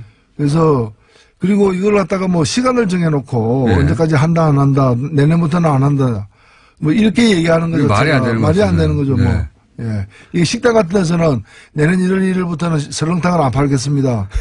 지금은 많이 찾지만 이렇게 할 수 있는데 예. 이게 무슨 식당 메뉴도 아닌데 그러니까요. 그럴 수는 없는 거죠. 그러면서 내년부터 민생 쪽으로 하겠다는데 아니면 내년부터는 이걸 공수처에 넘기겠습니다. 이런 얘기를 하면 말이 되는데 내년부터는 더 강력하게 할 필요를 느낍니다. 이건 또 내가 모르겠어요. 그리고 어찌 보면은 현 정부든 과거 정부든 어느 정부든 이런 고위공직자들의 어떤 주요 범죄에 대해서는 항상 가차없이 수사하겠다. 시한을 두지 말고 그렇게 얘기해 정답이죠. 뿌리를 뽑을 때까지 하겠다고 해야 되는데 왜 갑자기 피로감을 느낀다고 얘기했을까? 더군다나 소위 이 피로감이라는 단어는 몇 개월 전부터 이제 보수 정당과 보수 매체에서 피로감 온다 했었거든요. 피로감 안 했어요, 저희. 필요한 분들은 이제 그 조사를 받는 분들 또는 조사받기 위해서 대기하고 있는 분들 출두 요청을 받은 분들 이런 분들이 필요한 거죠. 그러니까요. 예. 검찰이 왜 그분들을 걱정해 줍니까? 국민적 피로감이라고 하는데 저는 왜 이런 얘기를 했는지 자체가 이해가 안 갑니다. 저는 뭐 그 얘기를 더 이제 검찰총장 얘기를 들어봐야 되겠습니다만은 얼마 전에 이제 구속특부심에서 그 영장을 갖다가 이제 기각 구속을 취소시킨. 석방시킨 김광민 일반진. 그런 어떤 흐름들도 사실은 뭐 그게 사람으로 다 연결되는 흐름은 아니라 할지라도 일정하게 지금 사실 정권만 바뀌었지 검찰이 다 바뀐 것도 아니고 법원이 다 바뀐 것도 아니지 않습니까? 맞습니다. 그걸 여실히 느끼고 있어요. 예. 그런 어떤 잔존 세력들의 어떤 준동 이렇게 또 보이는 거죠. 정의당 얘기를 한 가지만 하자면 지금 이정미 대표가 법인세 인상 반대 이런 얘기 하지 않았습니까? 법인세 인상 반대한 게 아니고. 법인세 관련해서 발언한 어저께 그 정부안. 그래서 법인세를 갖다가 인상하는데 2천억 이상. 영업이익 2천억 이상에 대해서 25%로 인상하자라는 정부안이 있었는데. 그게 원안이 있었는데. 워낙에 그 자유한국당과 국민의당이 반대해가지고. 3천억으로 올라갔죠. 3천억으로 해가지고 양보안 아닌 수정안이었어요. 그렇죠. 그래서 이제 그 수정안에 대해서 수정안에 반대 그러니까 수정안 반대가 많아지면은 원안이 통과되니까 원안은 또 찬성할 수밖에 없으니까 그런 의미에서 이제 수정안에 대해서 우리가 자유투표를 했어요. 그래서 반대한 분도 있고 찬성한 분도 있고 뭐 그래도 현행보다는 낫다. 현행보다 나은 건 사실이에요. 근데 원안이 또 있기 때문에 수정안에 부결되면 원안이 있기 때문에 원안은 좀 더 제가 낸 안에도 가깝거든요. 저는 기권을 했어요. 세모표를 한 거죠. 세모표를. 고민 끝에. 그러니까 우리가 뭐 그거는 자유로 법인세 투표에 대해서 자유로 하자 이렇게 했기 때문에 뭐 그 반대한 것이 문제는 아니에요. 그렇군요. 요 디테일을 모르면은 법인세 인상을 정의당이 반대할 리가 없는데 왜 반대했지? 이렇게. 제가 낸 안은 아예 훨씬 센 안을 갖다 냈거든요. 근데 이제 그 원안이 원안이 맞다는 표현이군요. 정부 원안이 더 낫다. 그 얘기입니다. 자, 이 전체적으로 시간이 벌써 다 됐네. 노회찬 대표님하고 얘기를 하다 보면 시간이 금방 가가지고 참 오늘 꼭 했어야 되는데 못 하신 얘기 있으십니까 혹시? 예. 그 얘기 하시고 가시죠. 이번에 헌법재판소의 판결에 따라서 그동안에 이제 허용되지 않았던 정당 후원금이 이제 허용되거든요. 그거 의미가 뭡니까? 아니, 정당에게도 공식적인 후원금을. 원래는 의원 개인에게만 냈었는데, 의원 개인에게만 해서는 이제는 정당에도 가능하다. 예, 정당에도 내게 돼 있습니다. 내는 게 가능합니다. 얼마까지 갑니까? 그건 똑같습니다. 500만 원까지 1인당. 500만 원짜리 1인당. 그리고 10만 원까지는 세액공제가 되는. 네, 그대로. 예, 돌려받는 거고요. 그 대표님 후원금 다 찼습니까? 예, 찾습니다. 네. 예, 그래서 정의당에도 네. 정의당은 정의에 목마릅니다. 정의당의 정의는 후원금입니다. 네. 정의당은 정의 이전 자금에 목마른 상황인데 지금 솔직히 그렇습니다. 솔직히 그렇습니다. 예. 정의당의 후원금 낸 만큼 대한민국의 정의가 실현됩니다. 알겠습니다. 정당에도 이제 후원금 가능하답니다. 개인이. 지금까지 정의당의 노회찬 원내대표였습니다. 감사합니다. 네, 감사합니다. 오늘로 3연속 이재용 삼성 부회장 판결 때도 저희가 3연속 4연속 막 연결했었는데 뉴스공장의 영장 전문 해설 판사님, 법무부인 동아의 사무장, 본인이 직접 영장 전담 판사 경력을 가지신 이정열 전 부장판사 또 연결합니다. 안녕하십니까? 네, 안녕하세요. 대한민국 사무장 중에 최고 스펙 아니십니까? 부끄럽습니다. 자, 간략하게 이제 이때까지 했던 이야기를 요약하고 오늘 네. 추가적으로 한두 가지 질문 더 드리려고 하는데 예. 그러니까 이것이 이제 김관진, 임관빈 석방부터 시작된 이야기입니다. 결국은 구속적부심을 네. 통해서 이 석방이 법리를 넘어서는 어떤 정치적인 석방 아니냐 이렇게 얘기가 시작됐고요. 그러다가 네. 그 이후에 이제 전병호서 이번에 이제 여당 쪽 인사 관련 사건에 사무총장 조모 씨가 구속됐는데 또 구속적부심으로 석방이 됐는데 이 역시 법리적으로 보자면 거의 사문화된 규정을 적용해서 석방을 시켰는데 그러니까 이게 법리 문제가 아니라 이 역시 또 정치적으로 균형을 맞추려고 하다 보니 무리하게 석방시킨 거 아니냐. 그러면서 그러는 사이에 이제 실무 그러니까 구속적부심 혹은 영장실질을 그 실무적 기준들이 마구 흔들리고 있다. 예. 네. 여기까지 얘기를 했습니다. 예. 네네. 그런데 이렇게 그 형사수석부의 신광열 수석부장 판사가 예. 이런 결정을 내린 것에 대해서 네.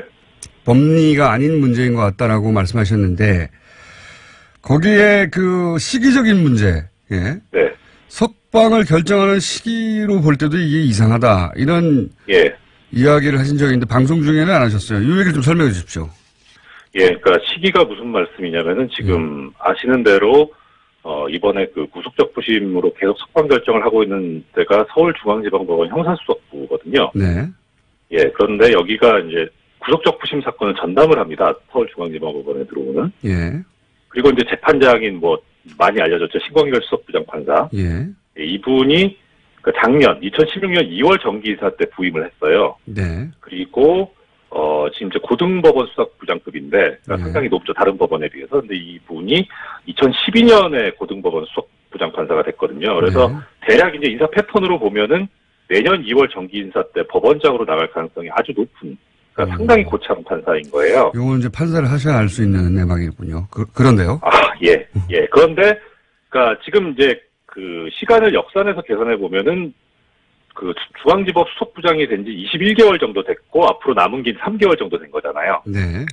예. 그런데 그럼 21개월 동안 이 긴급체포가 위법하다고 이번에 풀었는데 그런 결정이 있었느냐. 그 이전에도 그럼 유사한 결정을 했느냐.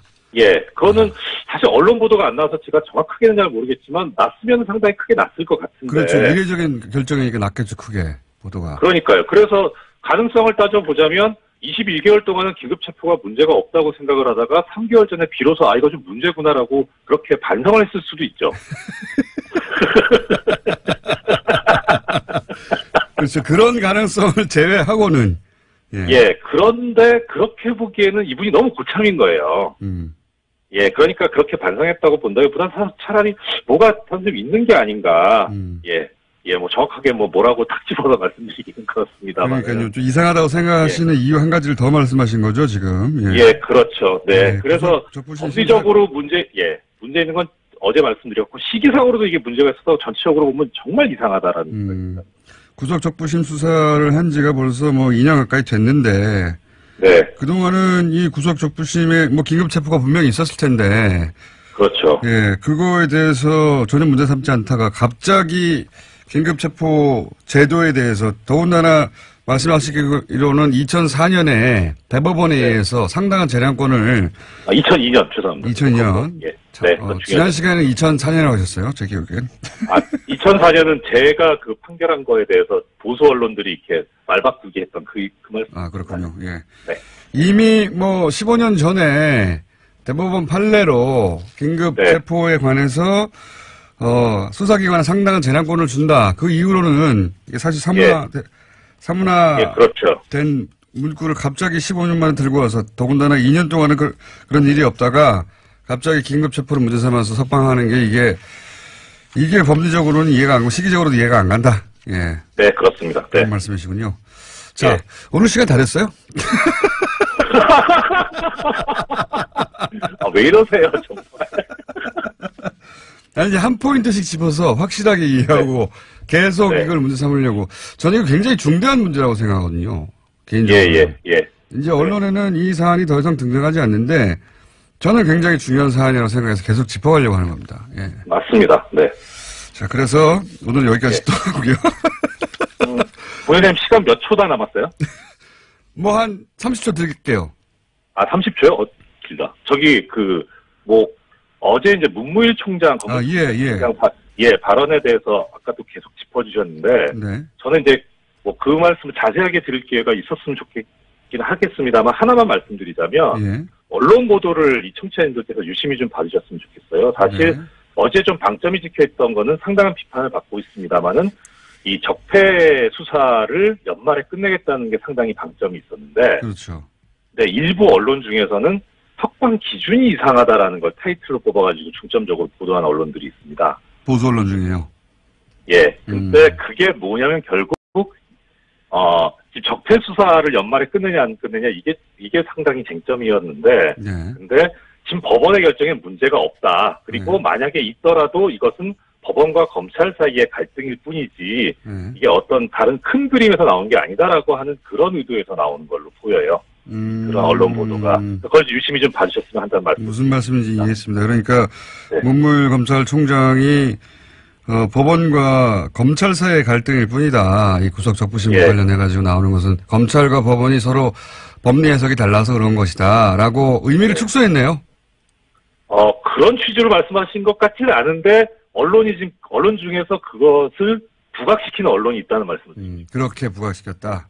자기들이 원하는 대로 해석을 해서. 예. 네. 근데 저는 검찰총장이 이게 법원과 검찰의 갈등일 뿐이라고 해석하는 것도 의도가 있든 없든 간에 너무 좁게 프레임을 잡은 거라고 봅니다, 저는.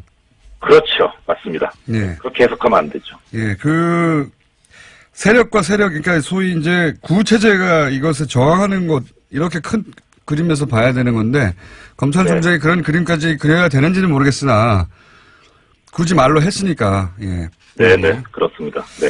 요 이야기는 또, 내일이나 모레 저희가 비는 시간 마련해가지고 다시 연결하도록 하겠습니다. 알겠습니다. 그 말씀 감사합니다. 예, 고맙습니다. 법무법인 동아리 사무장 이정열 전 부장판사였습니다. 자, 불친절한 AS. 예. TBS 사장님은 계속 사장님으로 계신다는데 화해 안 보내줍니까?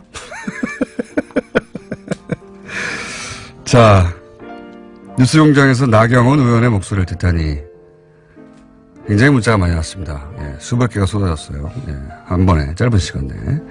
뉴스공장의 선곡 외나무다리 압권입니다. 고민 많았어요 저희가. 브릿지 오버 트러블 워더보다 여러 가지 다리가 나오는 노래를 고르다가 외나무다리가 가사에 나오는 걸 듣고 앞으로 제가 구원이 있는 정치인들이 좀 있습니다. 네.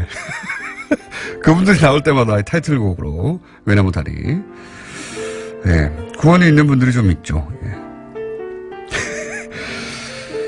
김미아 나선홍 씨가 진행하는 TBS 유쾌한 만남에서 안윤상 씨가 출연해서 공장장 성대모사를 하는데 기가 막히네요. 아, 그래요? 저희가 미니로 한번 연결해 보겠습니다. 여기까지 하겠습니다. 자, 시사, 과학, 코미디 다 넘어오고 때로는 다 성공할 때도 있고, 때로는 다 망할 때도 있는. 원정호 씨 나오셨습니다. 안녕하십니까? 예, 안녕하세요. 오늘 어떤 주제입니까? 설마 했는데 우리 과학기술계에도 블랙리스트가 있다. 그러니까요. 예. 이거 진짜 이해가 안 가는. 왜냐면 과학기술 이 분야의 분들이 갑자기 도로로 뛰어나와가지고 집회를 하는 경우나 막 성명을 정치적 사안에 적극적으로 내는 경우가 극히 드물거든요. 드물죠. 극히 드문데 왜 여기까지 블랙리스트를 만들었을까? 저도 그게 궁금한데 네. 일단은 블랙리스트를 만드는 것은 전 정권의 속성이 아니었나. 어떤 쪽에도. 그렇게 이해하면 사실은 예를 들어서 체육계도 만들고 다 만들었어야 될 것 같은데 여기 아니 그러니까 문화예술계는 이해가 가잖아요. 그렇죠. 예, 드라마나 영화가 미친 영향이 크니까 대중에게. 네. 그거는 잘했다가 아니라 왜 그랬는지를 알겠는데 이 과학기술계 블랙리스트를 만들었다는 보도가 나오니까 이거 왜 그랬다고 이해하십니까? 과학기술계에서는? 일단 과학자들은? 나름 상황은 좀 있습니다. 과학자들은 지금 이거에 대해서 별 관심이 없고요. 네. 이런 상황에 대해서는 보면 어떤 계기가 있냐면 이 블랙리스트 작성된 시점이 김명자 전 장관이 네. 한국과학기술단체 총연합회, 그러니까 과총이라고 그러죠. 네. 회장으로 선출된 직후였어요. 예. 그런데 이게 김명자 장관이 어떤 분이냐면 네. 김대중 정부 시절에 4년 동안 환경부 장관을 지낸 분이고 예. 17대 통합민주당 국회의원이었고 예. 2010년에 김대중 평화센터 이사였거든요. 그 과학기술 단체 장이 지금 그때 기준으로 야당 인사가 되니까. 그렇죠. 이 야당, 김명자 회장이 이 단체를 규합해가지고 정부에 어떤 뭐 공격을 가할지 모른다. 이런 우려 때문에. 그런 것도 있을 수 있고요. 그러면 김명자 회장 개인에 대한 블랙리스트로 충분할 것 같은데 어떻게. 이게 이제 어떻게 된 거냐면은 선출이 됐다는 거죠. 과총 회장으로. 그러니까 과총에 속한 사람들이 뽑았다 이런 사람을. 그러니까 과총. 네. 거기에 속해 있는 개인이나 단체를 다 뒤져봐라. 예. 이게 보나마나 이게 저 야당 좌익 뭐 혹은 주사파일 테니까 그런 게 아니었나 이제 생각이 그게 들죠. 뭐 약간 일리는 갔는데 그래도 다 이해는 안 가지만 어쨌든 지금 최소 300개 이상의 단체를 이제. 네. 근데 이게 어떤 식이냐면, 네. 이 과총에 포함된 단체가 전체가 614개예요. 절반을 했네요. 절반을 한 것이고, 네. 또 회원수도 굉장히 많아서 614개 회원수가 50만 명에 달하거든요. 그러니까는 300개 단체라고 보면 그 절반 엄청난 수가 될 수가 있고, 그래서 웬만한 곳은 다 포함된 게 아니냐. 그러니까요. 그래서 구체적인 내막은 지금 이제 조사 중이죠. 그래서 과연 불이익이란 게 이제 근데 궁금한 거 그거죠. 이제 블랙리스트 운영을 한다. 그럼 무엇을 할 수 있었을까? 그러니까요. 그런 생각을 할 수 있잖아요. 정부 지원 예산이 특정 단체에 가는 걸 막는다든가 그런 건데 보통은. 네, 그럴 수도 있는데 이제 뭐 그게 과학계 쪽에 쉽게 작동할 수 있을까 궁금하긴 해요. 그래서 이제 그거를 오늘 오후에 1시에 김명자 전 과총회장을 검찰에서 피의자가 아니고 피해자 신분으로 소환을 하게 돼 있습니다. 어떤 피해를 당했든가. 예, 불이익이 뭐였나. 알았을까요? 잘 모르겠어요. 왜냐면은 예를 들어서 MBC에서 제가 라디오를 진행하다가 네. 블랙리스트로 잘렸어요. 그렇죠. 근데 이제 그 당시만 하더라도 저는 그렇게 주장했습니다. 이것은 이미 자를 걸 예정하고 나를 물타기로 쓴 것이고 곧 자를 것이다. 제가 그렇게 얘기를 그 MBC 라디오 진행을 할 때 얘기를 해도 심지어 MBC 내에서 이 진보적인 성향의 PD들조차 믿지 않았어요. 네. 아니 그럴 거면 굳이 왜 쓰겠냐고. 그렇게까지 뭐 잔머리를 굴려가며 6개월 쓰고 일부러 자르고 그러진 않을 거다는 인식이 있었거든요. 네. 당하고 있는데 이미 그걸 잘 못 느껴요. 그렇죠. 그런데 그 김명자 회장이라고 본인이 당했다는 걸 알까요? 그러니까 이런 쪽에서 불이익을 당한 경우에는 자기가 불이익을 당한 걸 모를 수가 있습니다. 그렇죠. 그러니까 연구 같은 거 뭐 저 지원이라든가 이런 것도 그냥 사실은 이게 다 그러니까 외형적으로는 정상적인 심사에서 잘렸겠지. 그렇죠. 예. 그런 형태로 이루어지기 때문에 그 뒤에서 어떻게 불이익을 당했는지 모르는 경우가 많을 것 같고 저도 주변에 좀 물어봤는데 잘 모르겠다고 얘기를 하세요. 그러니까요. 아, 내 실력이 없어 안 됐겠지 뭐 이렇게. 그렇죠. 예. 그래서 블랙리스트를 만들어 놓고 그 운영은 사실 제대로 못한 게 아니냐라는 또 어떤 무능의 한 단면을 볼 수가 있다. 과학기술계에서는 지금 그렇게 내부적으로 판단합니까? 아직은 그런데 이제 조사를 하다 보면 또 뭐가 나올지 모르겠죠. 이게 몰라서 그런 걸 거예요. 이런 거를 작성을 했다고 하고 네. 작성을 하면 실행을 하는 게 국정원 같은 조직이에요. 그렇죠. 예. 그러니까 본인들은 본인들의 서류가 미비하거나 실력이 안 됐거나 심사 기준에 못 미쳐서 탈락했다고 생각하는 사람들이 실제로는 제가 방송에서 잘리고 6년 있다가 보니까 그때 자르라고 했던 블랙리스트에 올라갔던 것처럼 그렇게 확인해야만 믿게 되는 그런 경우를 거라고. 그리고 봅니다. 이제 과학기술 쪽 분들이 좀 이렇게 순진하시잖아요. 순진한가요? 예, 순진한 편입니다. 꽤나 우리 사회에서. 그래서 그렇게 되면은 뭐 게으른 거 아니고요. 아 본인의 연구 분야를 제하고는 게으른 분들 아닌가요? 게으르다고 할 수도 있죠. 모르니까 일단 잘. 네. 세상사에 이렇게 큰 관심이 없으셔가지고. 네. 근데 이제 자기 분야 연구가 더 바쁩니까? 한편으로 과학계가 좀 찍힌 게 뭐냐면 지난 정권에 왜 창조경제 내세웠잖아요. 박근혜 정부가. 예. 이제 과학기술 발전을 통한 예. 창조경제를 내세웠는데 이 개념이 이제 모호함은 물론이고 비과학적인 슬로건이잖아요. 그래서 이거 비웃긴 많이 비웃었어요. 많이 비웃었죠. 과학계 내에서 뭐냐 이게 뭘 하라는 거냐. 그런 말이 이제 뭐 많이 새 나왔죠. 사실은 창조경제는 아직도 아무도 모릅니다. 아무도 모릅니다. 아무도 모른 채로 사라졌죠. 아무도 어떻게 하자는 거지? 아무도 모른 채로 그렇죠. 사라졌는데. 이게 또 지역별로 근데 뭐 창조경제 센터 만들어지고. 그거 다 텅텅 비어 있어요, 요즘. 그러니까요. 그거 뭐 하는지도 다들 불려나가고 과학계 인물들이 뭐 취준연이라는 쪽에서 불려나가고. 돈 많이 들었어요, 그 창조경제 센터. 그러니까요. 뭐 하는지 모르고 어영부영 뭐 하라는 거 하다가 돌아오고 이런 경우도 있어서 이제 소위 욕을 먹었는데. 그때 이미 좀 마음이 상하셨다. 저 위쪽에서. 그걸 생각해 볼 수 있죠. 뭐 그런 게 이제 상식적인 추론인데. 예. 저는 여전히 잘 이해가 안 갑니다. 회장 한 사람이 왔다고 해서 거기 있는 단체 300개하고 50만 명을 다 리스트에 올려서 걸러가지고 어떻게 한다는 게 이게 이해가 안 가네요. 뭐 지난 정권에서 일어났던 많은 일들이 우리의 상상을 초월하는 부분이 있었기 때문에 그 연장선상으로 생각할 수 있지 않나 보고. 근데 어떤 단체가 들어있을지 궁금하잖아요. 예. 그러니까 아직은 이제 조사가 안 되고 있지만 제가 추측을 해보면 왜 우리 뉴스 공장에서 화제가 됐던 그 촛불 집회 때 촛불을 끄는 계산을 했던 한국물리학회 같은 곳이 딱 속하기 좋았지 않았을까. 이건 뭐 제 추측에 불과합니다만은 그분들이 이걸 계산하면서 아니, 얼마나 계산하고 있어. 그 성향을 미리 이제 파악하고 그분들이 이걸 계산할 때 얼마나 즐거워했는지 옆에서 봤기 때문에 그런 성향들은 이제 충분히 국정원에 의해서 그 확인이 되지 않았을까 이미 이제 그런 생각이 들고요. 그래서 지금 저희는 되게 궁금합니다. 이게 조사 결과가 어떻게 나오고. 과학기술계는 화가 난 게 아니라 문화예술계는 자기 밥줄을 끊었다고 지금 화를 내고 막 시위하고 막 한판 붙자는데 과학계에서는 궁금하네. 우리 속했나 아닌가? 나는 들어있나? 뭐 이런 생각들을 순진하게들 하고 있죠. 네. 들어갔으면 우리 왜 들어갔지? 나 괜찮았는데? 나는 괜찮았는데. 안 들어갔으면 왜 쟤는 들어가고 우리는 안 들어갔지? 저는 이제 개인적으로 제가 들어있을지 굉장히 궁금해요. 본인은 본인을 과학기술인으로 분류했느냐? 과학기술인인지 아닌지도 잘 모르겠고요. 이분들이 국정원에서 어떻게 분류했냐에 따라서 제가 먼저 오시는 잡인이죠, 잡인. 예, 사실 안 속하고 문화예술인도 될랑말랑해도 안 돼서 거기도 못 들어왔거든요. 그래서 제가 정체성이 불분명해서 성향은 되게 좀 찍힐만 한데. 원종우 씨는 문화예술계에 들어가도 전혀 이상하지 않죠. 우리나라 최초의 인디밴드.